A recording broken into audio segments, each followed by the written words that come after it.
Oh, we up? Welcome. Thanks for joining us. We are going to wrap up the 11th chapter of the Gita. We're about 2/3 of the way through. I think we're on text number.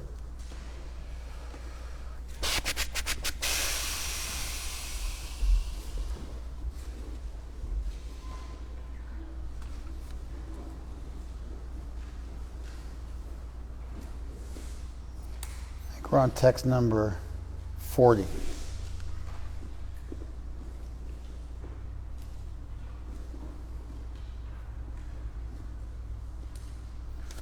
Text number 40.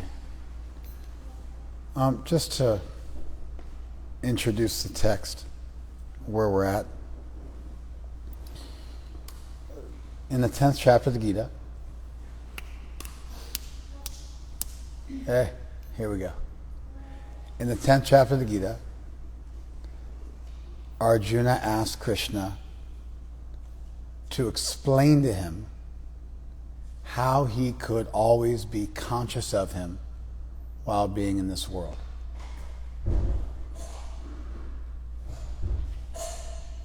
That's a reasonable enough question for somebody who's interested in experiencing divinity. You're wandering through this world and the world appears to be devoid of divinity. There's just matter around without a name attached to it. And like if you walk down the street, you see cars, there's an understanding that the cars belong to somebody. And so you don't just go and take any car that's on the road. You have an awareness that, the car belongs to somebody. If there's a car on the road, it has an owner. With a lot of what you see in the world, you don't feel like that. People take land, and if they can get some land, they'll assume that land is under their control. And people will take wealth, dig up gold or precious metals from the earth and assume that that's up for grabs.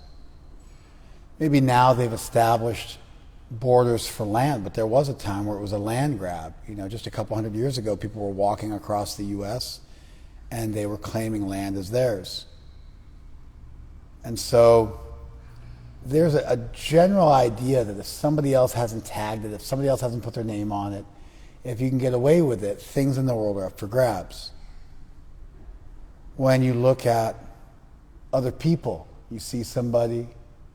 Like in India, it's relatively easy to see if somebody is married. Married people put sindoor in their hair. It used to be the only married women wore a bindi. And so you could immediately tell somebody was married. Also, generally speaking, and at least when I lived in India, some 30 years ago, married women covered their heads. Unmarried women didn't cover their heads because they were available. And so it's almost like they were out and about, like showing themselves off. But married women covered their heads. Unmarried women, you wouldn't see them cover their heads. Married women would wear a bindi, unmarried women would not wear a bindi. Nowadays, if you really want to know who's married and who's not in proper Hindu society, you look at who's wearing sindoor.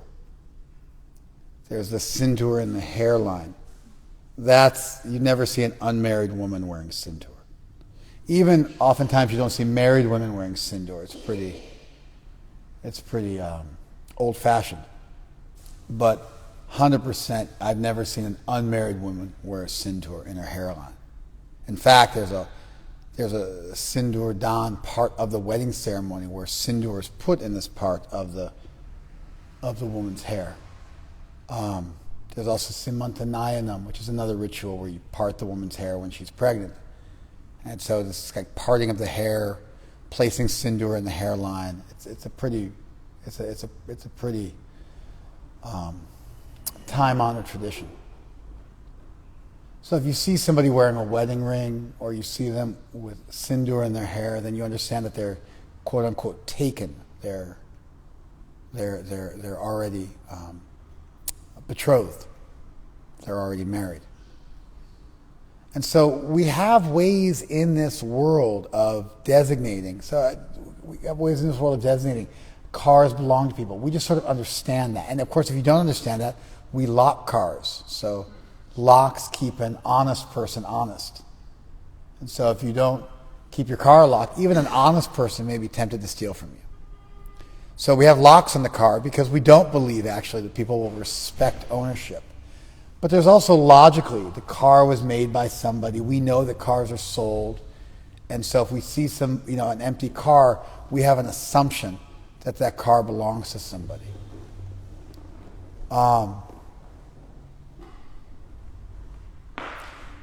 Even nowadays, with land, there's an assumption that all of the land in the U.S. is accounted for. A couple of hundred years ago, that wasn't the case. A couple of hundred years ago, people were walking from the East Coast to the West Coast of the U.S., and they were picking up land as they went. And they were, just settling down somewhere and staking their claim, and it was manifest destiny, was the political ideology that it was meant to be that people from the United States would own the whole country from sea to shining sea, and the native inhabitants who've been living here for thousands of years, they were meant to be subjugated, converted to Christianity, or wiped out and exterminated if they created a problem. And so just a couple of hundred years ago, in the U.S., we were walking from one end of the country to the other, and we were killing or taming the wild natives who'd been living here peacefully for thousands of years. And we had it was linked to Protestant Christianity. It was called manifest destiny. This idea that we were chosen by Jesus. This was our land. We were meant to be here. And it was our right to stake our claim. And so people would just walk and they'd see a nice piece of land. They'd be like, oh, that's my land. And they'd put a fence up and now that's my land. You guys aware of this history? If you're raised in the U.S., you learn this as part of U.S. history. It's a mandatory course in high school or in junior high school, I'm not sure. But it's mandatory history. So there was a time just a couple of centuries ago where people didn't think land necessarily belonged to anybody. They just, wherever they went, if they saw vacant land, they assumed they could take ownership of that. In fact, in India, even to this day, if you own a piece of land and you do not put a wall around it, this is in rural India, in North India and rural India where I spend a lot of time, you have to build a wall around your land. If you don't build a wall around your land, people will begin to encroach upon your land, and it becomes very, very difficult to establish your ownership rights. So the first thing you do when you buy a piece of land is you build a wall. And if people want to steal land from you, they'll go in overnight and they'll rip your wall down. And they'll say, oh, you don't know where the line is. They used to sometimes settle those disputes over land. They would have the people fight. They would take both swords and they would dip them in the soil. This isn't in India, it's more in Europe and the US. They would dip the swords into the soil, and then whoever won and killed the other person, that must have been the person who actually owned the land. So they used to settle as a trial by arms, where you would adjudicate a case when you couldn't figure out what it was. They would sometimes trial by torture also. They would torture you, and if you lived, then you were innocent, and if you died, then you were guilty. They had all sorts of weird ways that they dealt with difficulty in witnesses and a legal system and a lack of cameras and stuff like that. But anyway, nowadays we know, okay, people own all of this land, so you can't just go and claim some land as your own. And that's something that, is done in most of the, we could say, civilized world. People take ownership of stuff. So there's an awareness when you see a car, okay, that most probably belongs to somebody. And that, if I don't accept that, it's got locks on it. But I can trace it out. Every time I see a car, it looks like it was made by somebody. I know from looking on TV that they're sold, and somebody must have bought it, and they have locks on it, and there's a police force that will stop me if I try to take it. And so there's an awareness that thing you see that you might want for yourself belongs to somebody else. Same thing with houses, same thing with land, although it wasn't always the case. But if you dig up gold in the ground, that's free. You dig up a diamond in the ground, it's an assumption, that's mine. I dug it up, that's mine, it's my property. We even say things like possession is 9/10 of the law. It's not actually true. It's just a saying. It's not true. If you steal somebody's car and you possess it, you don't 9/10 or 90% likely own it. You 0% likely own it, and maybe if you own it, it's going to be hard for them to get it back, but it certainly is not the law. Possession might be 9/10 of reality, but the law is designed specifically so that you can't just take things from somebody. So when we see people, sometimes if you see a wedding ring or you see a bindi or sindoor, you'll understand that somebody is married or that they're betrothed, and then you leave them alone. But in general, when you look around and you see an attractive member of the opposite or the same sex, if you're gay, then you think that, well, that person may be available. We don't just assume everybody is spoken for. Rather, when it comes to people, we assume the opposite. We assume they may be available. And only if they tell us, no, I'm already spoken for, no, I'm already with somebody, or whatever the case may be. Of course, even if somebody is with their spouse or their significant other, and you see them walking down the street, and you find that person to be attractive, then oftentimes you'll stare at them lustfully and try to enjoy them through your eyes. It's an interesting phenomenon, but they're with somebody. They're spoken for. But there's this idea that just by their existence in your vision, in your peripheral vision or within your field of vision, that you have a right to just look at them to your heart's content, lust after them as much as you want to, and that's your free right because you have eyes and they're in your field of vision, and therefore you have a right to enjoy them as much as possible as they walk past or as they stand there. And you're allowed to leer at them.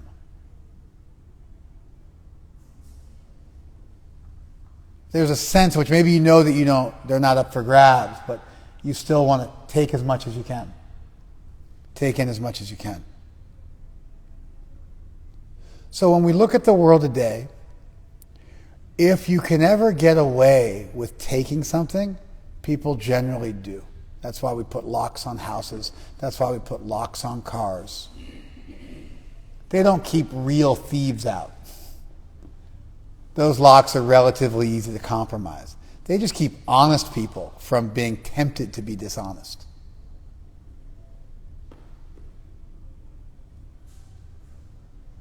But even though we live in a situation where we have an awareness that things belong to other people or things are spoken for or things aren't up for grabs, there's still a real sense in which you walk around the world trying to enjoy whatever you can. Through your eyes, through your tongue, whatever the case may be. And in fact, laws are precisely designed to stop people from going too far with this. To stop people from just doing whatever they want to do in a situation with things and people. And laws fundamentally have the promise of punishment attached to them. If you don't respect this person's rights or property, armed men and women, armed people will come and they will punish you. That's what's behind every law. They don't just say, you must do this because we think it's a good idea and there's no punishment attached. There's always a punishment attached to any time you break the law and disrespect somebody's property or rights. So, nobody ever asked the question, well, I showed up here. I didn't pay for my body. I didn't pay for my mind. I didn't pay for my existence. I just woke up and was born into this world, and there's an oxygen exchange system with carbon dioxide and plants. There's a whole water system where water gets desalinated and evaporated off the ocean and travels and is transported thousands of miles over land, then rains down on mountains and freezes, then melts and then flows down through rivers and gives me potable drinking water before going back into the ocean to be distilled all over again by the sun. Like, who made that sun? Who made that water exchange? Who created all these plants, these like amazing things where you just water them and they grow fruits? It's inconceivable. You just add water. Like sometimes they'll have these, you get like a cup of soup or something like that. They'll say just add water. So there's all these plants, and you just add water, and they make grapefruits or snow peas. And just all sorts of different stuff is made, and all you have to do is add water. We live in a world that we didn't create,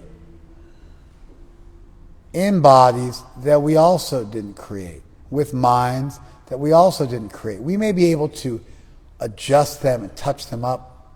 We may be able to touch them up once we get them. But it's not like you made your arm. Don't do that, man. Thank you. It's not like you made your arm. It's not like you made your eyes. You may be able to do some exercises and make them a little better. You may be able to grow it and make it just a little better. But the raw stuff, you didn't create that. That was already given to you. That was already here. It was already given to you. You didn't create the land. You didn't create oxygen, the oxygen exchange. You didn't create so many things.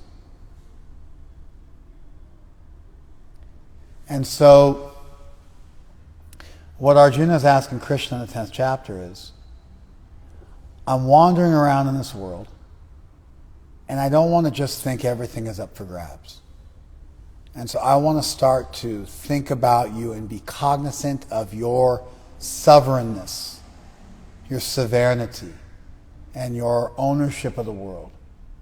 I want to start to be conscious of that as I move through the world, where I don't look at things as up for grabs and see if I can make it my own.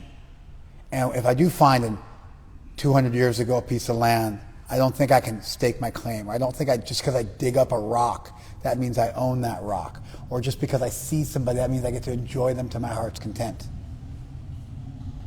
It's a much different way of looking at the world. And so Krishna begins speaking. I'm the light of the sun and the moon. I'm the taste of water. I'm the ability within living beings. I'm the consciousness of all living beings. I'm the Alpha and the Omega, the A to Z. I'm the beginning, middle, and end of all things. I'm even death, which takes everything away. I'm time, which destroys everything. And Krishna begins to explain ways in which you can look at the world and see the world as being innately connected to divinity, to an owner, to a higher purpose, to a higher cause.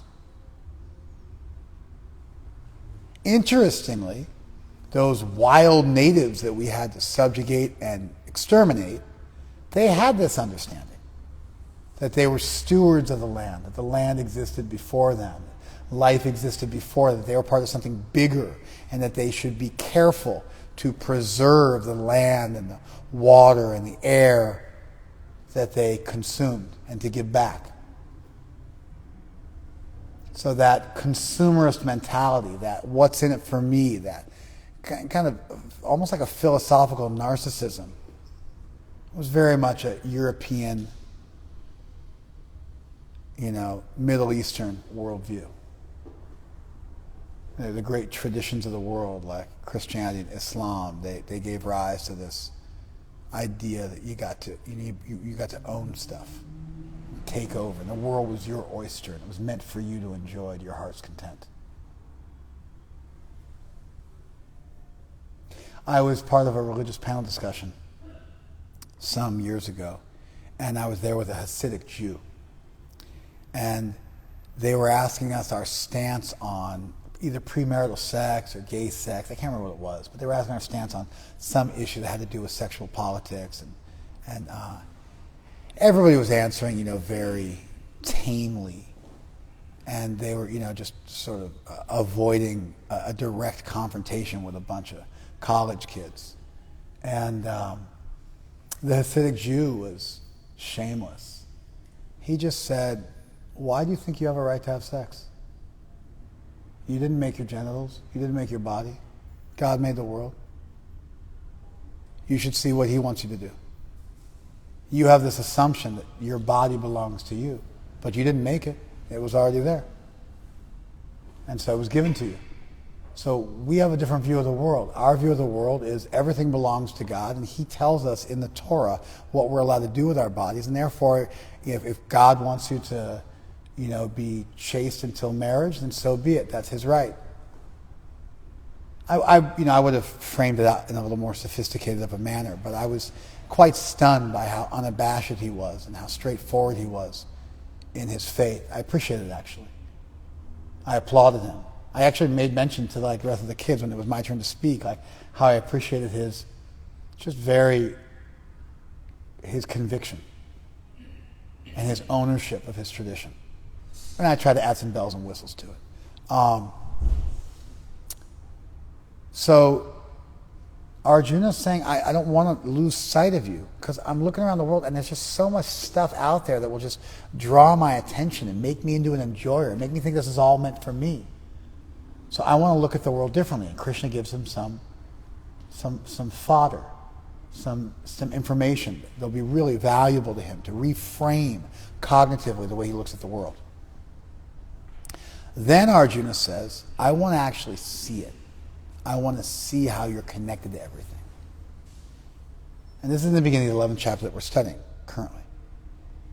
And then Krishna responds by giving him a divine vision so he can begin to see the entire universe as being part of divinity. What's called the Vishvarup in Sanskrit, in Vedic Sanskrit. Vishwa, there's terms there's like Shaba in Bengali or Sabha in Hindi. Comes from Sarva in Sanskrit, which means all. But the word Vishva is prior to the word Sarva. It's Vedic Sanskrit. It's the oldest form of Sanskrit in the world. And so the Vishvarup, the universal form, the form of the universe. You want to check it out? Thank you. And so the Vishvarup, Krishna then shows Arjuna the universe as divine. Everything connected. Everything connected. And the universe as a divine being. And Arjuna is able to see all of creation in one place at one time within the body of a universal supreme. And within that form, he sees the battle that he's engaged in and all the warriors. And they're all flying like moths into the flaming mouth of that deity. And their heads are getting stuck in between the teeth. And what starts out as this beautiful vision of the universe as God becomes this terrible vision. And Arjuna becomes bewildered and he says, "Who are you?" And Krishna responds back and says, "I'm time." Time, theologically speaking, is the power of God regulating everything. Time is indefatigable. You can't supersede it. You can't get away from it. It ticks. It's always just there behind the curtain, ticking away. And it owns everything through entropy. And so time is a practical, physical manifestation of the power of divinity in this world. Oppenheimer, when the first nuclear bomb exploded, actually quoted this verse in the Gita. He was a Sanskrit pundit as well as a German scientist, and he quoted this verse, "Time I am. Kalo asmi lokakshai krit pravridham." He quoted this verse. And so Krishna spoke this verse in response. And Arjuna then saw both the beautiful things in the world, the rainbows and unicorns, but he also saw death and destruction. And he had to reconcile that all those things were connected to divinity. It's not just the good stuff that's divine, it's the good and the quote-unquote bad as well. And it has to all be reconciled and harmonized in order to have a proper vision of divinity, because those things exist and they're all connected to divinity in some sense. He had to learn to see Krishna in the suffering, in the destruction of the world, because any full vision of divinity, any full vision of the universe as divine would necessarily require you to be able to see God within suffering. Did you follow that? Did you follow that? Okay. Does suffering exist? Yes. Is suffering intrinsically built into the world? Yes. What is one of the most elegant ways in which suffering is intrinsically built into the world?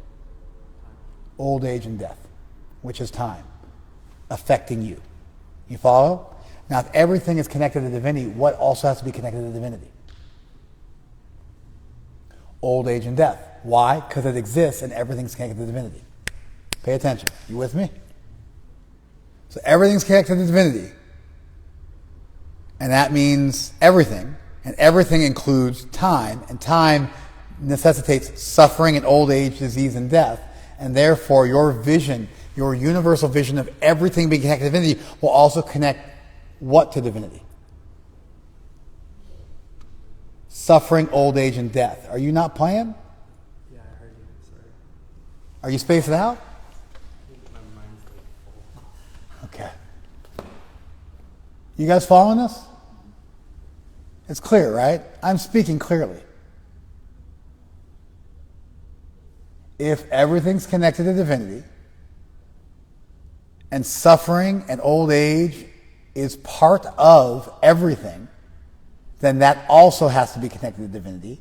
And therefore, your full vision, your universal vision, your vision of everything connected with divinity must also include those uncomfortable things that we normally like to ascribe to the devil. Or maybe we say, man did those evil things. But did man make time? Did man make time? No. Time exists independent of man. You follow this? I'm worried. You guys are like trying to give me like a poker face. Like, he won't nod his head, you won't nod your head. Everybody's like looking at me. I'm thinking, am I speaking French or something like that? Did we make time? Does time exist independent of us? You follow? So you might say, well, man made murder and rape and things like that. Fair enough. There's a lot of stuff we can blame on humans. No problem. What if man made time just simply because of misinterpretation of his own reality? I mean, let me say this in response. I thought you might not be agreeing with me. That's why I checked in with you. I thought you might not agree with me. We could say we started measuring time in particular ways, like we came up with seconds and hours and so on and so forth. But the idea of a natural cycle of life, where things are born, they grow up, and then they diminish, and then they die. The idea of entropy, that things gradually move from a more organized to a more chaotic state. Those elements of time we certainly did not make up. No more than we didn't make up gravity. We might have come up with names. We might have given labels to it in different languages. But we didn't make those things. Those things existed before us.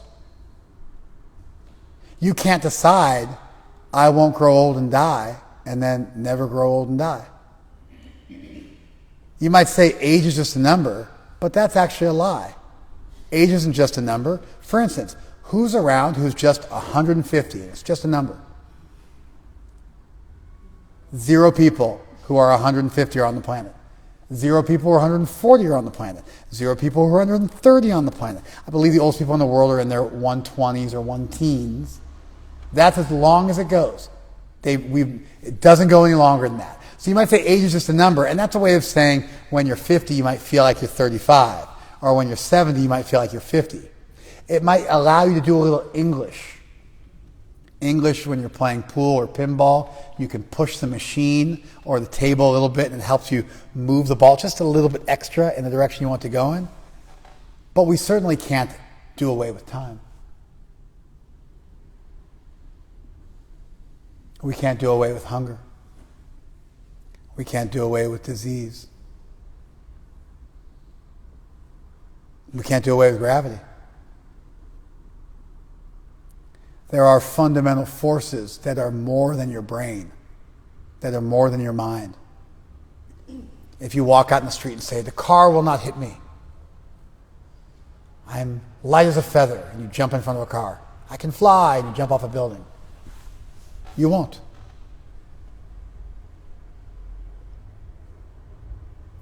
We are not the most powerful force in the universe.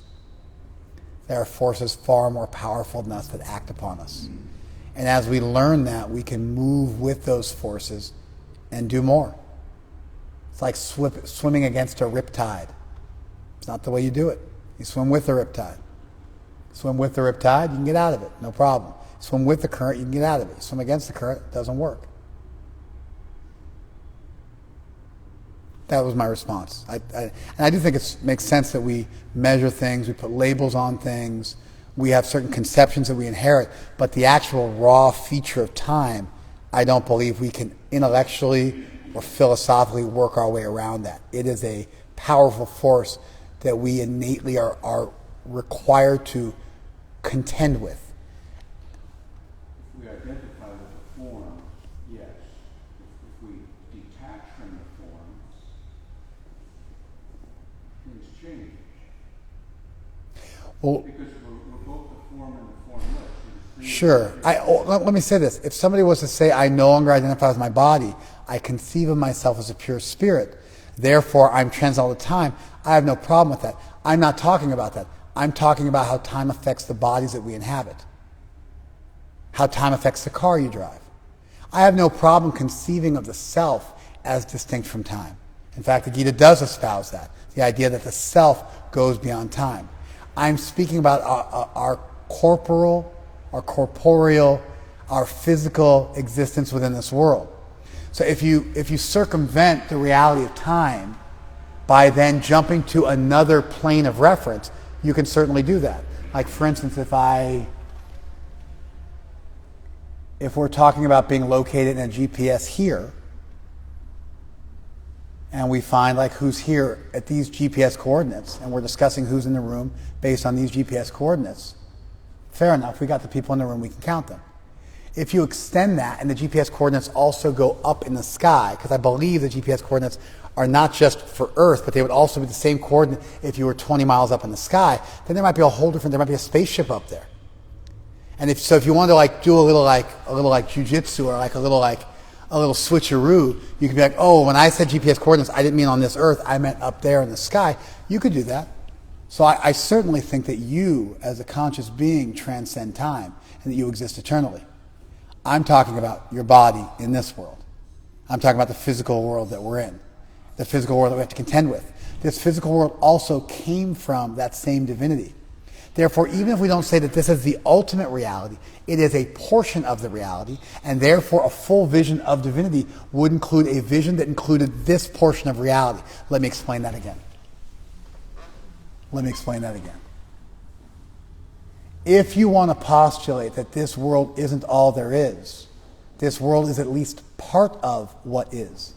And therefore, if you want to see everything as connected to divinity, that would also include this part of reality, namely this world. If you were even to say that this world is an illusion, then you have to account for the illusion of suffering coming from divinity. And so you still have to account for time and suffering and these realities, even if you postulate that they are only part of the illusion, because that illusion then also came from the divine. And so there's no way to get around acknowledging the power of time, the power of entropy, the power of old age, the power of death, and how these things are features of reality. They're either features of the entire reality, if you're an atheist, and this is all there is. They're features of part of the reality, if you're a spiritualist, and this is part of the world, and that's another part of the world. Or, even if you believe this entire world is an illusion, they're part of that illusion, therefore they are part of the divinity which created the world, even if it's only in the state of illusion. Did you follow that?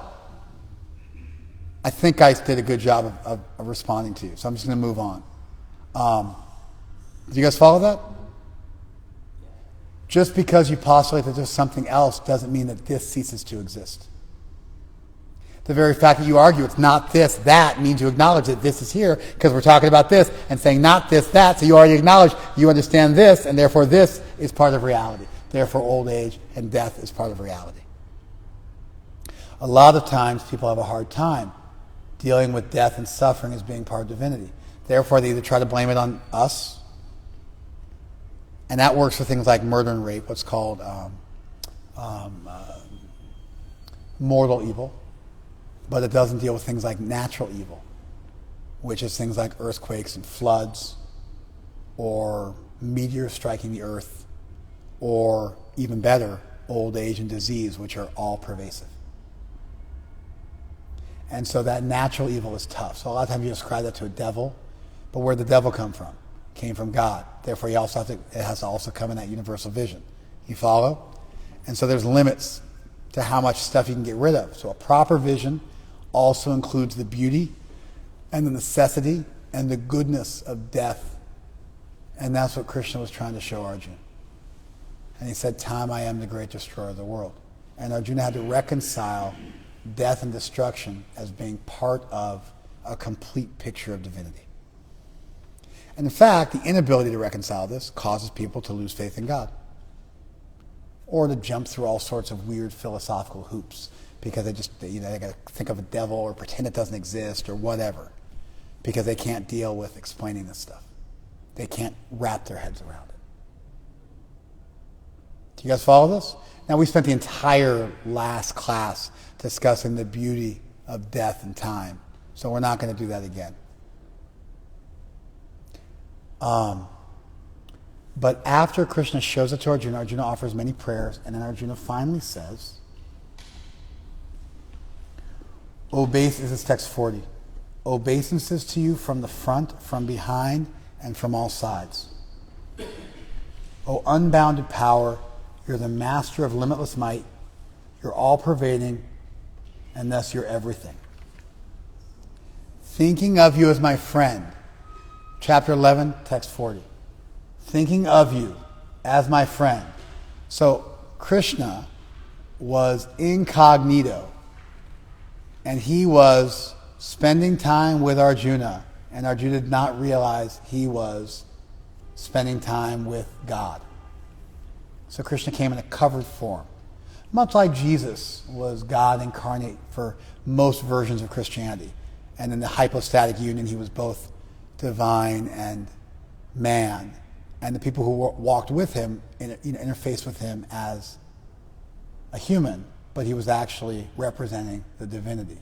Not quite that, but at least it's a corollary.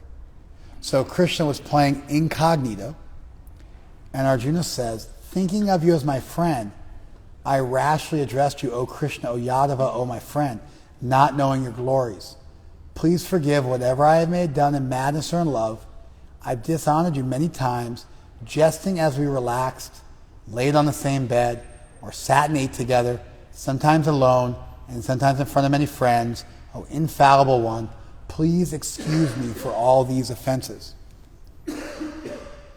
So you've got now Arjuna, and Krishna showed him that he was God and that the entire universe existed within him.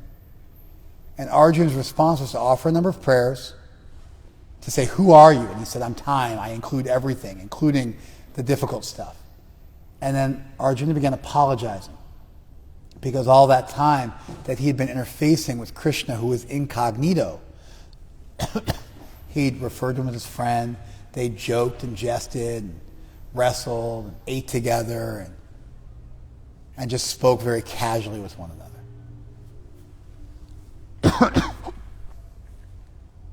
You are the father of this complete cosmic manifestation, of the moving and non-moving. You are its worshipable chief, the supreme spiritual master. No one is equal to you, nor can anyone be one with you. How then could there be anyone greater than you within the three worlds, O Lord of immeasurable power?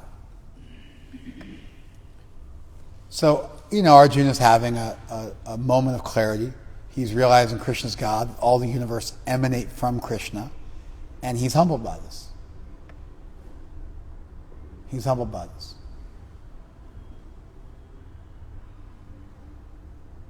He's saying, no one can be equal to you. No one can be greater than you. No one can be one with you. We may enjoy a oneness with God. We may be spiritual. God's spiritual. We're of the same ilk, like a spark to a fire, like a ray of sunshine or a photon to the sun. But we certainly aren't the complete form of the universe. We certainly are everywhere at all time. I can prove it to you. In case you think you're God, I can prove that you're not God. You ready? Here you go. I'm thinking of a number between 1 and 10,000. What is it? Guess. 865. Guess. Go ahead and guess in your mind. 480. No, you don't have to say it out loud. Guess in your mind. The number I thought of was 2512. None of you guessed it. If you had, I'd just pick another number and then you'd miss that one. If you're everywhere and in all things, you would know that. But you don't, because you're not everywhere in all things. We may be connected together. We may be part of the same tribe. We may have many things in common. We may be spiritual beings. We may be possessed of incredible power. But you're certainly not omniscient.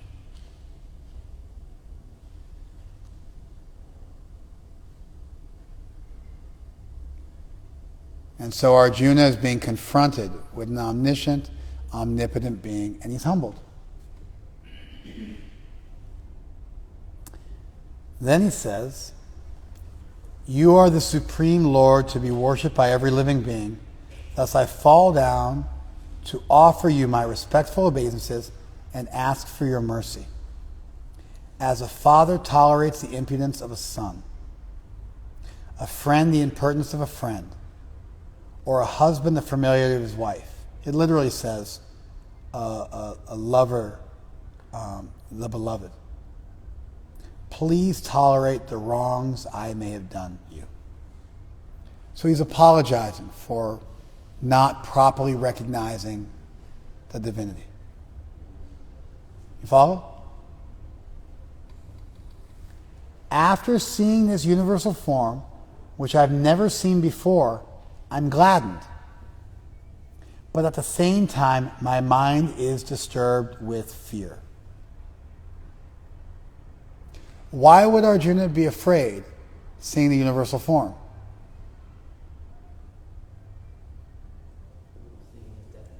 Because he's seeing death personified.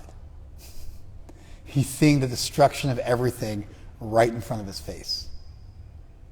And that's difficult to wrap your head around and harmonize. So he's gladdened, he feels ecstatic, he feels enlivened, and he also feels afraid. "Therefore, please bestow your grace upon me and reveal again your form as the personality of Godhead, O Lord of Lords, O abode of the universe."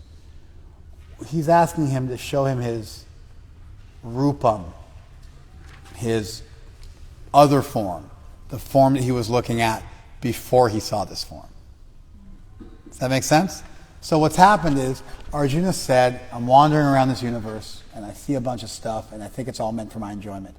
Tell me something therapeutic so I'll look at this world through a different lens and I won't see that everything that I encounter might belong to me. I'll start to see things as belonging to something else." And Krishna gives him a beautiful, poetic explanation of how to view the world, and the light of the sun and the moon, and the strength of the strong, and desire devoid of abuse, and the alpha to the omega, and the consciousness of all beings, and amongst mountains, the Himalayas, and just a way to look at the world and just see divinity and beauty everywhere, and see power everywhere, and see it all as being connected to something higher. And Arjuna says, "I want to experience it." And then Krishna shows it to him, and Arjuna begins to see the entire universe as coming from the divine. And that's ecstatic, and it makes him elated. But then it also fills him with dread because he starts to see that time and destruction are also part of the fabric of reality. And they engage. And Arjuna's finally humbled, and he has this, "I can't see it anymore. It's too much for me."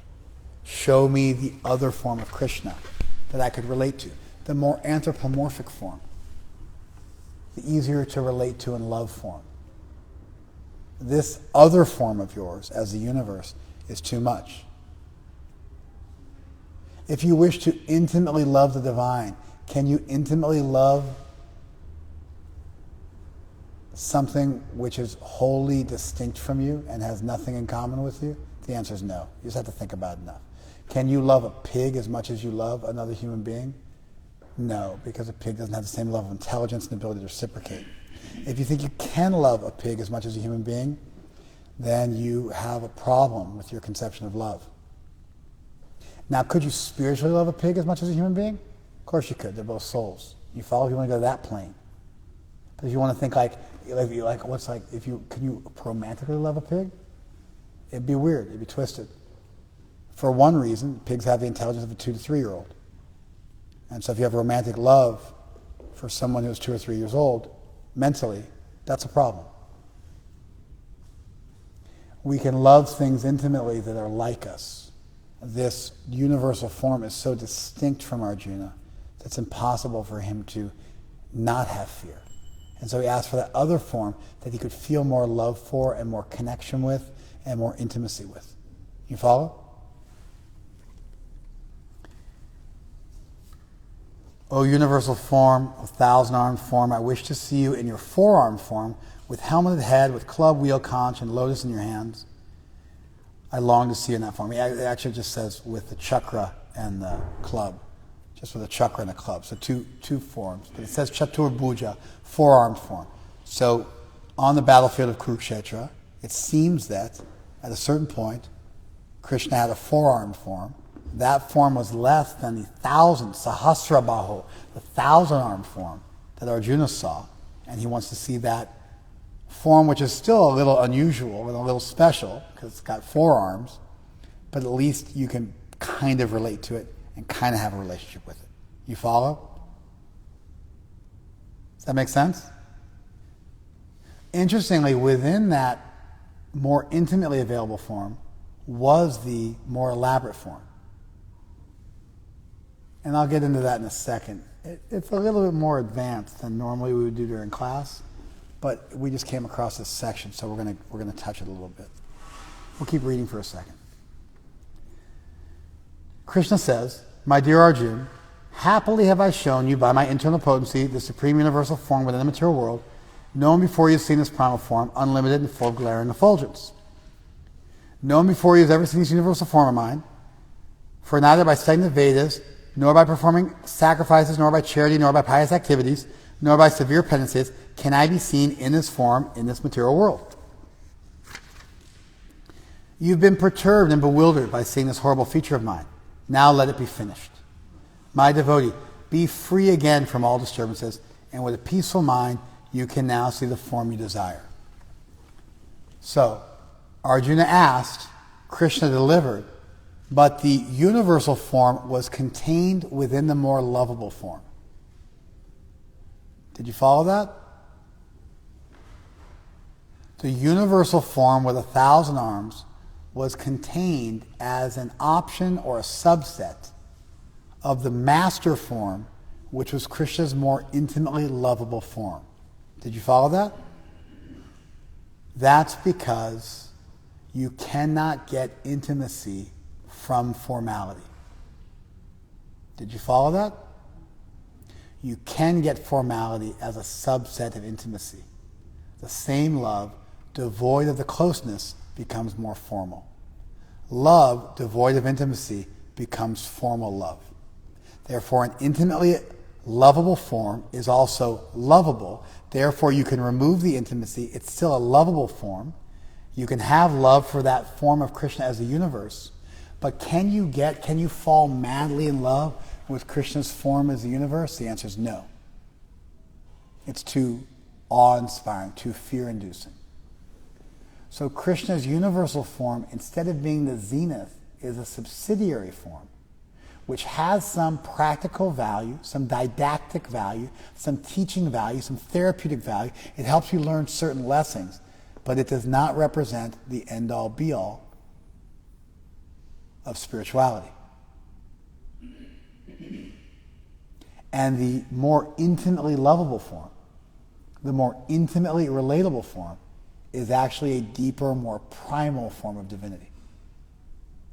The evidence for that is that the universal form was contained within the more intimately lovable form. And we can make this into a simple syllogism.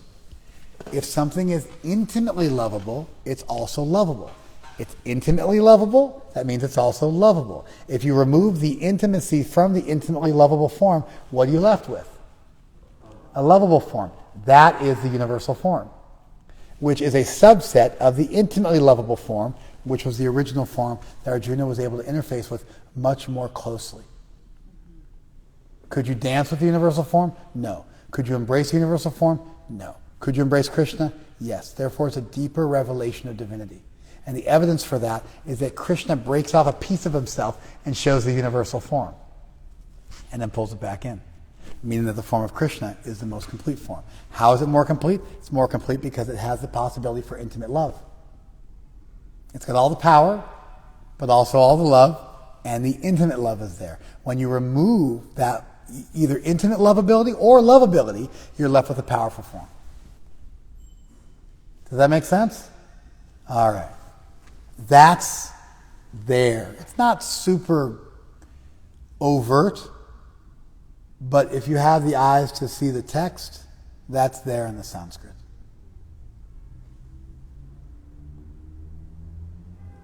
I made this point to a South Indian Sanskrit pundit. He said, show me where Krishna's beautiful form is the deepest form above that of the Vishvarup. And I showed him these verses. And he was like, that's the only place in the Gita where that's shown. And I said, yeah, that's all I needed. I just needed one place in the Gita. You should show me one place. I showed you one place. And we were just sitting right there. And he was like silence. He had a whole bunch of disciples with him. And we got in a big debate. And he was silenced. He's from our tribe. He was a Vaishnava, South Indian Vaishnava. But he was a worshiper of the powerful form of divinity, not the sweet form of divinity. And so he was trying to critique that, we had invented this. And when I showed it to him in the Gita, he was like stunned and disturbed. And he left. Respectfully. He was respectful after that.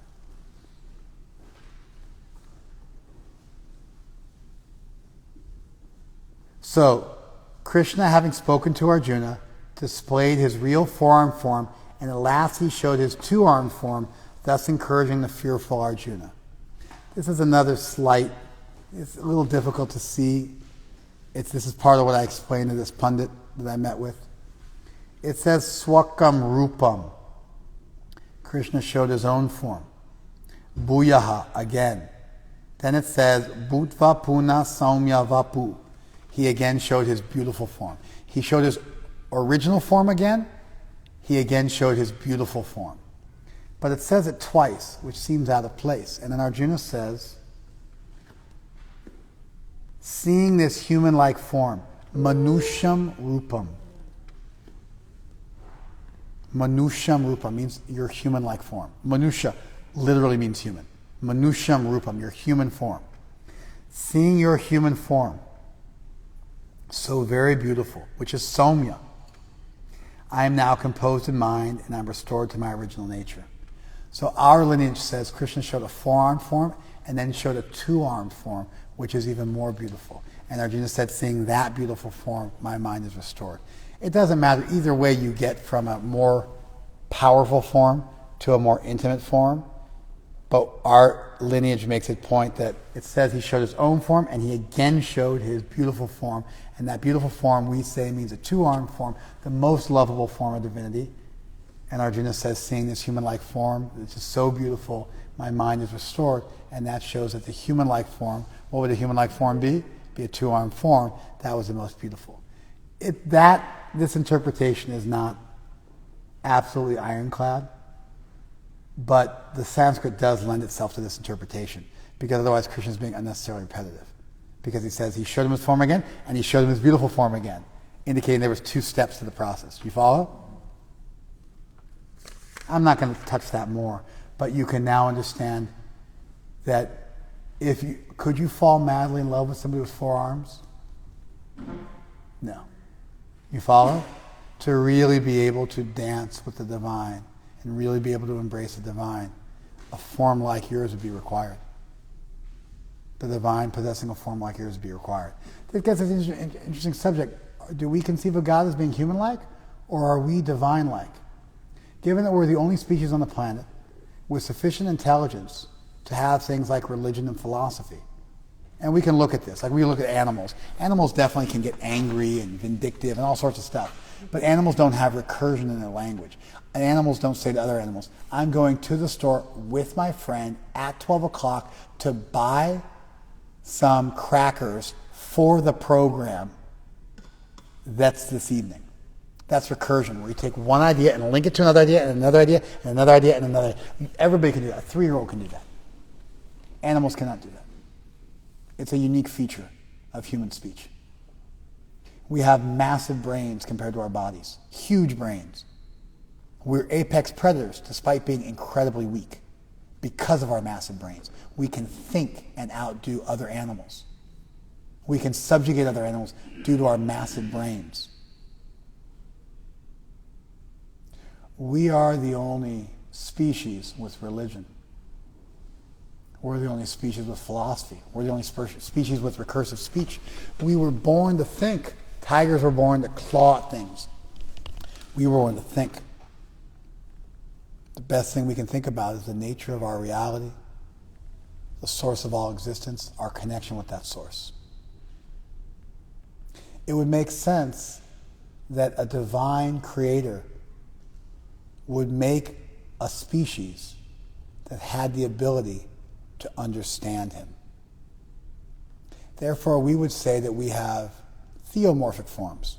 Our forms were made in the image of divinity such that we could cultivate love for divinity. Krishna may incarnate in every species, which in fact, that's what it says in the Vedas. But human beings have a special ability. They have the ability to cultivate intimate love with the divine. You can't love that which you can't relate to. You can't love that which is not somewhat like yourself. And therefore we say that Krishna gave us theomorphic forms such that we could intimately love him. That logic is incredibly uncomfortable and disturbing, but there is no flaw in it. It's clean. It makes perfect sense. It's an objective analysis of the nature of reality, what makes us special, what makes us different.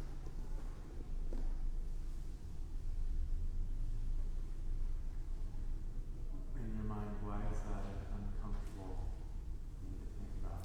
Because we're taught to say that God is the opposite of us. We have a form, God must be formless. You follow?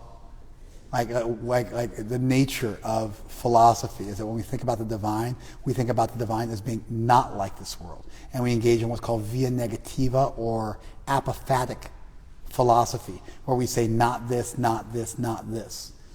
God's not human, not animal, not in the air, not on the ground, not living, not dead, not here, not there, nothing like you.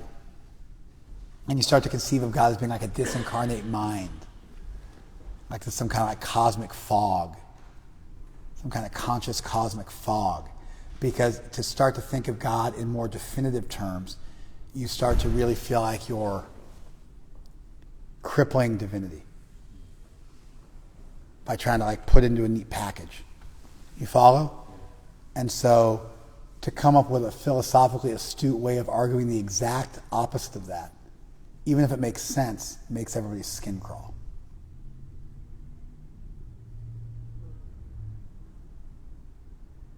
Of course, we have forms. So if we come from a creator, what must the creator have?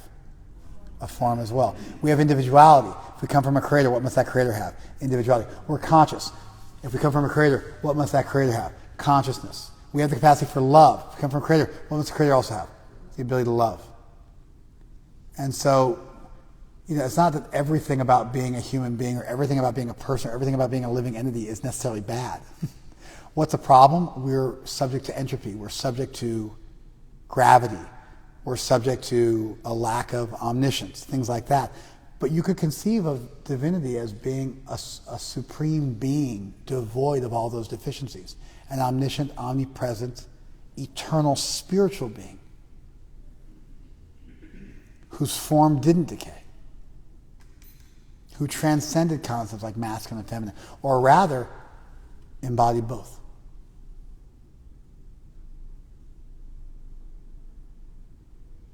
And so it's not the main thrust of these verses, but they do, for the careful student, these verses provide this. And then Krishna says, this form of mine you're now seeing is very difficult to behold. Even the demigods are ever seeking the opportunity to see this form, which is dear. You follow? He says, idam rupa.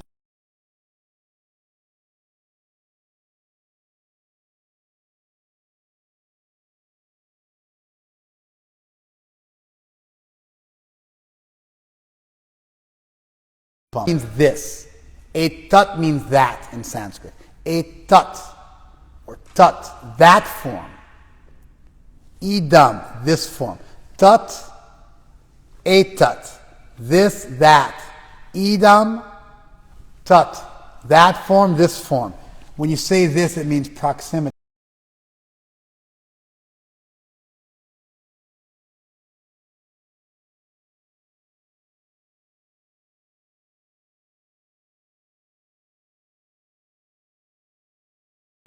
Either in time or space. This book means this book right here. This time means right now. That time means a while ago. That book means a book over there. And it shows distance either in space or in time. Tat etat.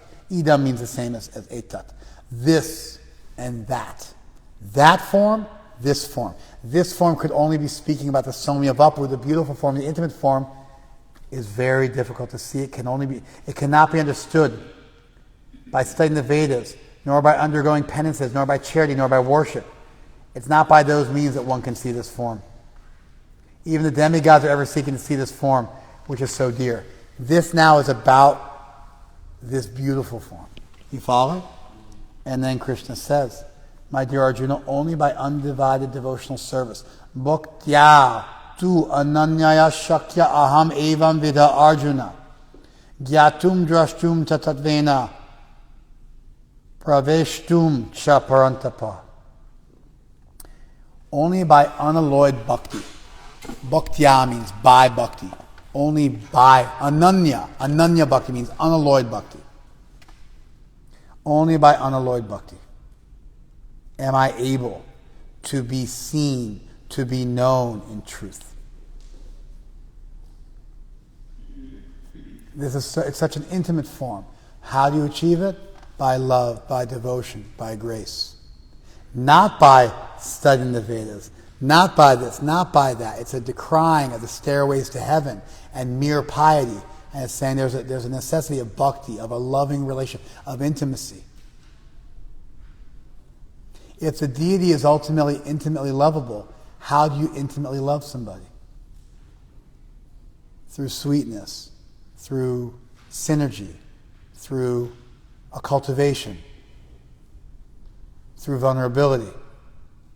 And that's divine grace. Bhakti is how we love God, and mercy, kripa, is how God loves us. And so that intimate connection gives rise to being able to see the intimate form. The universal form is a fear-based form.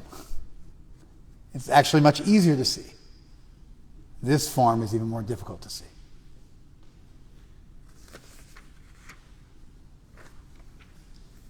And then Krishna says, and this is the last verse, one who engages in pure devotional service free from the contamination of further activities and mental speculation, he who works for me, who makes me the supreme goal of his life, who's friendly to every living being, he certainly comes to me. Mat karma krit, one who works for me. Mat parama, one who sees me as a supreme object. Mad bhakta, my devotee, my bhakta. Sangha varjita, one who gives up bad association. Nirvairai sarva bhuteshu, one who does not have any living being as their enemy. Yasamameti Pandava. That person comes to me. And so Krishna shows Arjuna this form, and he tells the rest of the world how they can see the same form. You follow? And how, when he tells you the rest of the world how they can see the form, it includes how they deal with him and how they deal with the rest of reality. It includes how they think about the world and how they engage with it. It's got cognitive and behavioral features, and it's got features of how you relate to the deity and also how you relate to your fellow living beings. And so this last verse is a sadhana, or a path, to follow the road of Arjuna and see what Arjuna was able to see.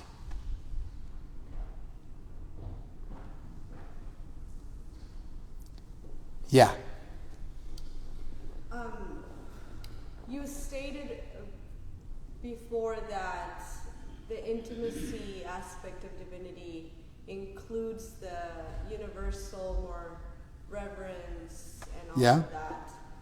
If Arjuna already had reached that... I understand your question. Hey, Tadeo, did you hear what she said? Okay. The question is, if Arjuna was already on a higher level, why did he come down to a lower level?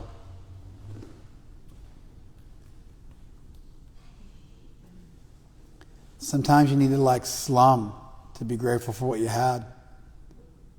That's not the answer. Arjuna was on a higher level. We're not on a higher level. Arjuna came from a higher level down to a lower level so that we could come up from a lower level to this level. But he still showed us that there was something above even this. So it took us from here to here. So Arjuna jumped down. Like sometimes you'll, like if you're wrestling, and you're wrestling somebody who isn't as good as you, sometimes you'll wrestle not as hard as you possibly can, not using all the techniques you have, just to make it possible for that other person to do something with you, because otherwise they like lose hope and they wouldn't be able to like have any chance. So it's called sandbagging. You make it easier and you sandbag so they have a chance to come up. You give them a leg up. You drop down to give them a leg up. Some you might slow down. You're moving too fast. You're speaking Spanish. You're speaking Spanish too fast, and the person's getting confused. So then what do? You start speaking Spanish more slowly. Why? Not because you can't speak quickly, but because they can't speak quickly and understand you, and you want to make it easier on them. Naika, go see mommy. Does that make sense? Does that answer your question? Yes, totally. Thank you. So, I think that's, there's nothing in the chapter which tells you why this happened. It was a curiosity Arjuna had. And so it seems like he had a more elevated vision and then came back down to his regular vision. But the language of the Gita doesn't really support that. The language of the Gita has this little hidden extra thing which is going on. It's very clear. This whole na vedai na tapasa, that, not by studying the Vedas, not by austerities. That's for both forms. And he says this form, and the language is clear, this beautiful form. It's a somya vapu. It's very clear that there's something else going on here. So the normal read of the Gita that most people would have, they read the Gita, and forgive me, it's making it difficult for me to pay attention.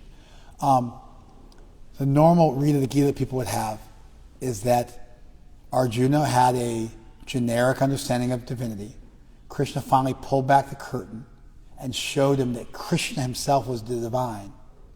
That blew Arjuna's mind, and this chapter is the apex chapter of the Gita. And then Arjuna comes down from the mountain at the end of this chapter because he saw the highest thing anybody could see, like a 1,000-armed form. You follow? That's just that would be a normal reading of the text. That's how 99% of people would read the text. You follow? So, the problem is there's a few things in the Sanskrit that show that there's something else going on. One is that Arjuna feels happy and joyous and peaceful and loving, which is ultimately where you want to go. when he sees the Somya Vapu. Soma comes from Soma. It means moon. It's a cooling form, a beautiful, a soothing form. Certainly that would have to be a feature of divinity as well. And that wasn't a feature of this universal form. It was only a feature of the final form. Krishna says this form can only be achieved by bhakti. And he describes it in even more special language than he describes the universal form. The universal form is glorified as being very powerful, very rare, etc., but it's not glorified in the same language as this. And so it forces you to see that there's something above and beyond the universal form. And so then this explanation that Arjuna came down so we could come up, and then he went back up to that higher level, and it shows us that there is something above even this grand universal vision. Do you follow that?